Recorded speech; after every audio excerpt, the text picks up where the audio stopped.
Una buona serata a tutti i nostri telespettatori, eccoci qua anche questo venerdì puntuali per il nostro appuntamento con TV7 Match, spazio dedicato all'anteprima. Dunque vi presentiamo questa serata, una serata che sarà tra virgolette monotematica. Buonasera Ermanno.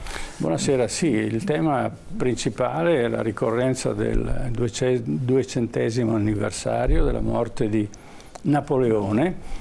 Napoleone chiaramente ha fatto un grande pezzo di storia europea e discuteremo sugli aspetti positivi e negativi di Napoleone, soprattutto sul carattere, sulla gioventù di Napoleone, su quali sono state le sue decisioni e la capacità di gestire la politica in maniera particolare, che allora era una politica del tutto innovativa, c'erano ancora gli imperi, c'erano ancora i re, c'erano ancora, diciamo, il Medioevo era ancora incalzante a quell'epoca, inteso Medioevo come Medioevo politico.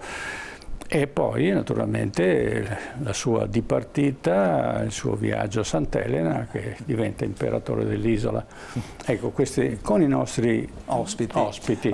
Abbiamo dei buoni ospiti, diciamo che li abbiamo raccolti tutti insieme e in questo senso vediamo. Certo, ve li presento per gli ospiti a casa. È con noi il professor Patrizio Zanella. Buonasera professore, grazie di essere con noi, docente di storia, giornalista, ricercatore e anche divulgatore storico.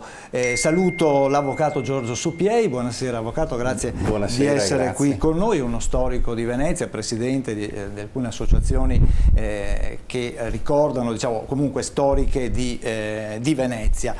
Buonasera al professor Marco Chinaglia. Buonasera professore, grazie anche a lei di essere qui con noi. Anche lei è un docente di storia e filosofia, è uno storico, uno studioso e un divulgatore anche lui di storia. E saluto l'ingegnere Livio Simone. Buonasera ingegnere, grazie di essere con noi, presidente dell'Associazione Napoleonica d'Italia.